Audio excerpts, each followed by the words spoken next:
Bonjour, bonjour, bonjour et bienvenue à Jouer pour éduquer avec Monsieur Wallet.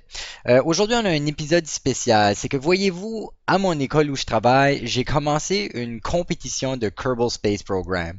On est une petite école où il y a plusieurs étudiants qui ont de l'intérêt dans les jeux vidéo et juste dans l'ingénierie et la physique en général. Donc j'ai pensé que Kerbal Space Program serait une excellente opportunité à permettre aux élèves de s'amuser avec ça. Fait que j'ai organisé une petite compétition.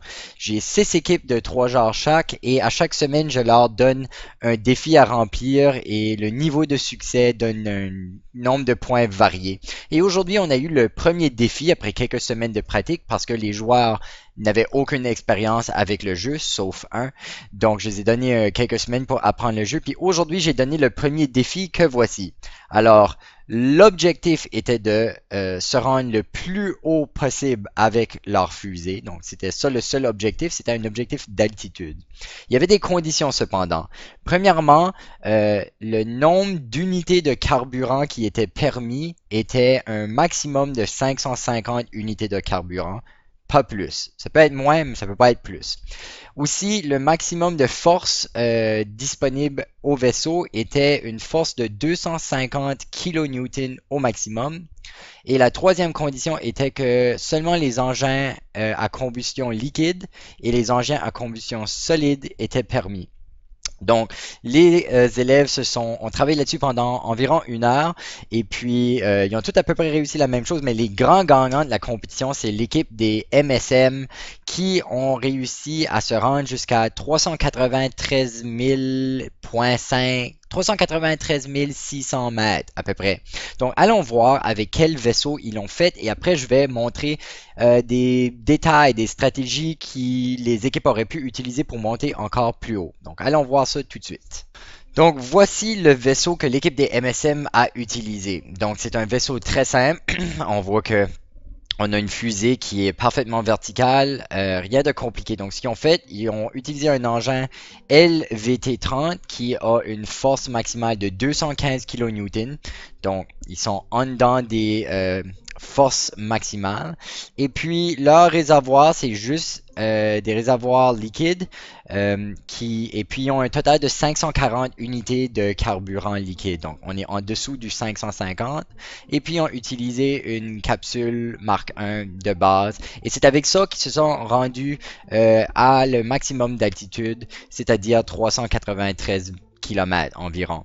Donc, je vais maintenant montrer le design pour mon propre vaisseau et je vais discuter de quelques stratégies que les élèves n'ont pas utilisées, qui auraient pu être utilisées pour se rendre encore plus haut. Le but, c'est de permettre aux élèves d'apprendre qu'est-ce qui peut être fait avec les fusées pour pouvoir avoir plus d'altitude. Donc, on va aller chercher mon vaisseau. Ok, donc voici le vaisseau que moi j'ai décidé d'utiliser. Premièrement, beaucoup de changements à comparer le vaisseau que les élèves ont utilisé. Le premier changement qu'on remarque, c'est que j'ai pas une capsule de commande avec un astronaute, j'ai plutôt un robot, un ordinateur pour contrôler mon vaisseau. La seule raison que j'ai fait ça, c'est parce que si on regarde la capsule de commande, elle a une masse de 0.84 et le robot a une masse de seulement 0.05. Donc on réduit de beaucoup notre masse, ce qui veut dire qu'on apporte moins de masse dans l'espace, ce qui est une bonne chose. J'ai aussi utilisé le même engin, un engin de le LVT-30 ici avec une force de 215 kN, c'est amplement suffisant pour monter cette quantité de masse ici. On va voir que j'atteins facilement les vitesses que je cherche à avoir. On va enlever ceci du chemin. Bon. Et l'autre gros changement évident, c'est la façon que j'ai mes réservoirs de placer et j'ai des drôles de lignes jaunes qui vont d'un réservoir à l'autre. Alors, expliquons c'est quoi. Premièrement, remarquons que j'ai la même quantité de unités de carburant que les MSM avaient. J'ai aussi 540 unités de carburant. Ils sont divisés dedans les 5 réservoirs ici et les 2 autres petits réservoirs là. La raison que je les ai placés différemment, c'est parce que je vais utiliser quelque chose qu'on appelle du staging en asperge, ou du asparagus staging, en tout cas c'est le mot anglais, je sais pas trop comment le traduire. Et essentiellement, l'idée c'est qu'on veut réduire notre masse à mesure qu'on monte. Donc, le problème avec le vaisseau des MSM, c'est que une fois le gaz brûlé, il y avait encore les réservoirs d'attachés à leur vaisseau. Donc, c'était énormément de masse inutile sur leur vaisseau. Donc, avec ce vaisseau ici, une fois que l'essence est vidée dedans un réservoir, je vais éjecter le réservoir pour réduire la masse de mon vaisseau.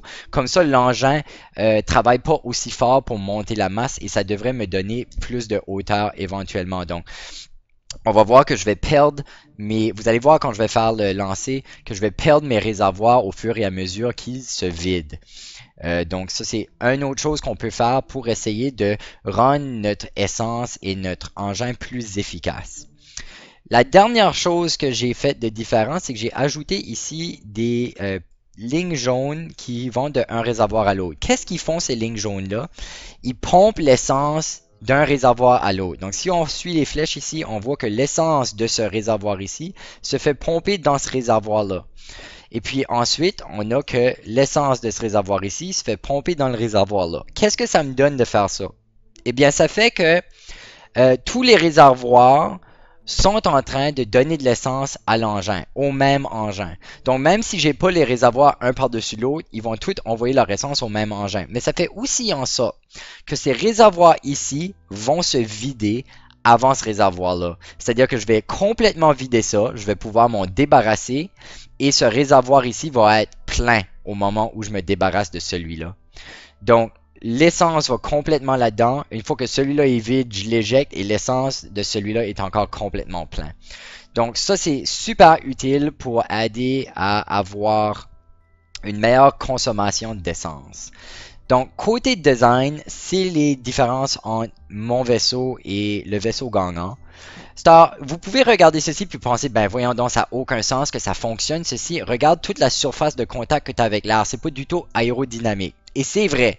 Dans la vraie vie, ça serait pas aérodynamique et ça serait, pour cette raison-là, très inefficace. Sauf que dans Kerbal Space Program, le modèle pour l'aérodynamisme est, soyons honnêtes, il est pourri.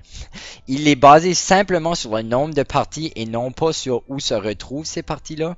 Il y a des mods qu'on peut faire au jeu pour que l'aérodynamisme devienne plus réel, sauf qu'on n'a pas ces mods-là d'installer sur les ordinateurs à notre école. Donc, de le faire de cette façon ici ne va pas affecter mon aérodynamisme.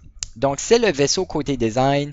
On va l'apporter sur l'espace de lancement et on va montrer comment voler le vaisseau parce que c'est une autre grosse différence. Nous voilà donc sur le piste de décollage. On voit qu'on n'a pas de pilote parce qu'on est contrôlé par un robot. Ok, donc la première chose qu'on veut faire, c'est allumer notre assistant de stabilité, SAS. Et puis, ce que je vais faire maintenant afin de contrôler l'utilisation de mon essence, c'est qu'il y a une chose qu'il faut comprendre, c'est que dans la vraie vie, tout comme dans Kerbal, il y a de l'air autour du vaisseau et qu'on doit passer à travers cet air-là afin de pouvoir monter vers l'espace. Le problème, c'est que cet air-là va créer de la friction et va réduire la vitesse de notre vaisseau.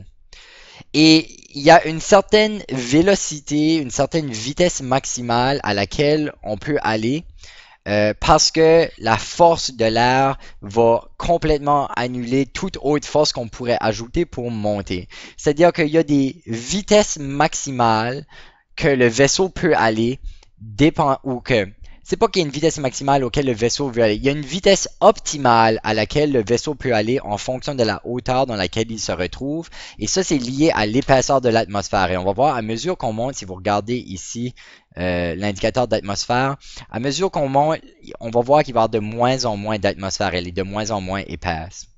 Donc, plus on est haut, plus l'atmosphère est mince et plus nos vitesses peuvent être hautes sans brûler trop de gaz. Mais au début, on ne doit pas aller trop vite, sinon on gaspille beaucoup de gaz pour rien. Donc, il y a des vitesses qu'on peut aller chercher sur le wiki de Kerbal Space Program qui nous sont indiquées. Et ces vitesses, je les ai décrites sur un papier ici afin d'être capable de les suivre. Enfin, je les connais jamais par cœur. Et puis, ils sont pas exacts. On les approxime, mais on va voir que ça fait déjà une immense différence. Donc, par exemple, à 1000 mètres de hauteur, je veux aller à peu près 110 mètres secondes. À 2000, 120. À 3000, 130. À 5000, 160. À 6180, etc. Donc, je vais contrôler la force ou l'accélérateur de mon vaisseau, je vais essayer de contrôler cette vitesse-là pour pas qu'elle soit jamais trop haute. OK? Donc, vous allez me voir monter et descendre ici mon accélérateur pour que ma vitesse ici se retrouve à peu près au niveau que j'ai décrit sur ma page. Donc, on est prêt et on y va. Donc, habituellement, je le mets au max au début, juste pour contrer la grosse atmosphère épaisse. Et puis là, je descends à peu près à moitié d'accélérateur. Je veux qu'à 1000 mètres, je sois à 110 mètres par seconde de vitesse. Donc là, je vais pas tout à fait assez vite. Je vais monter mon accélérateur. Je vais vraiment passer haut. Et je vais ajuster à mesure. À 2000, je veux être à 120. Donc ici, je vais peut-être un peu trop vite. 120 à 1800, donc je vais un peu trop vite. À 3000, je veux être à 130. Donc ici, je vais beaucoup trop vite. Alors je ralentis. Je me mets à peu près à moitié chemin. Vous voyez, je suis déjà à 130, puis je veux juste l'atteindre à 3000. À 5000, je veux être à 160. Donc, je vais essayer de ralentir un peu l'accélérateur encore. Et je veux aussi garder un œil sur mon gaz ici pour savoir quand éjecter mes réservoirs. Tout de suite, on voit que c'est juste ce réservoir-là qui est utilisé. Et maintenant, on va commencer à utiliser ce réservoir-là. Quand il sera vide, je vais les éjecter. Donc, à 6000, je veux être à 180. Donc, je vais à peu près la bonne vitesse tout de suite.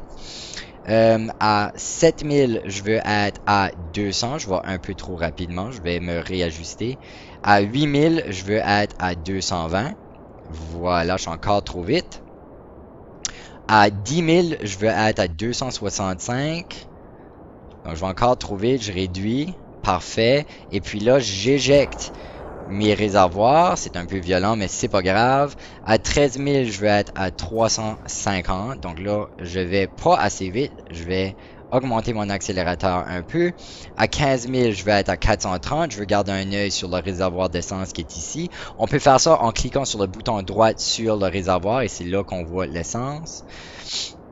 Et puis, bon, à 16 000, j'ai dépassé mes hauteurs que j'ai pu sur ma liste. Fait que maintenant, je continue juste à brûler. Puis, je pourrais probablement aller plus vite, mais il n'y a pas nécessairement de raison de le faire. Ça va juste augmenter la vitesse à laquelle je vais me rendre plus haut.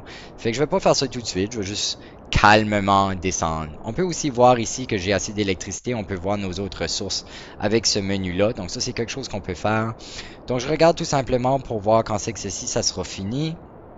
Et puis, dès que c'est fini, alors je éjecte ce réservoir-là. Et maintenant, il me reste juste à finir l'essence que j'ai. Et puis là, il y a un bug tout de suite qui se passe que je comprends pas très bien, qui arrive toujours quand j'utilise le probe ici. Et seulement ce vaisseau ici, j'ai pas réussi à le faire avec n'importe quel autre vaisseau. Mais il y a un bug où ce que mon vaisseau disparaît si je le laisse se rendre jusqu'à 0 carburant exactement. Donc, je vais arrêter un peu avant. Et puis, on va quand même voir qu'il va y avoir une nette amélioration. Alors, je peux le faire lentement. Il va y avoir une nette amélioration sur ma hauteur à comparer la hauteur maximale que les élèves ont pu avoir, juste à cause des différentes stratégies que j'ai faites pour mieux utiliser mon essence. Donc, 6, 5, 4, 3, 2, 1. On va arrêter là. Donc, regardons maintenant en accélérant le temps comment haut on peut se rendre. Donc, on va monter jusqu'à ce qu'on soit rendu au point où ce qu'on descend. On est encore en train de monter, on monte, on monte. Et on est encore en train de monter. On est encore en train de monter. On monte, on monte, on monte. Oh, j'ai même réussi à sortir de la gravité de la planète. Vous voyez? Alors, je m'attendais pas à ça, honnêtement. La dernière fois que je l'ai essayé, je m'étais rendu jusqu'à un maximum de 1 million cuck. Mais cette fois-ci, ça donne que j'ai été chanceux dans la façon que j'ai contrôlé mon carburant. Et j'ai réussi à complètement sortir de la gravité de la planète. Donc, je me suis rendu à une hauteur infinie. C'est ça qui est l'avantage de bien connaître ses sciences et les règlements de son jeu aussi. Donc, oubliez pas à votre prochain défi que vous pouvez contrôler vos réservoirs de gaz. Vous pouvez faire détacher vos masses à mesure que vous montez pour avoir le moins de masse. Contrôlez votre accélérateur pour avoir des vitesses optimales pendant que vous êtes en train de voler. Et ça se pratique, c'est pas évident. Et puis aussi, faites attention à la quantité de masse que vous mettez dans le design de votre vaisseau. Donc, par exemple, pas utiliser d'astronautes si vous les avez pas besoin. Donc, c'était Monsieur Wallet qui expliquait comment réussir le premier défi d'accomplission Kerbal Space Program. J'espère que vous avez apprécié et que vous avez appris des choses que vous allez utiliser dans vos défis plus tard.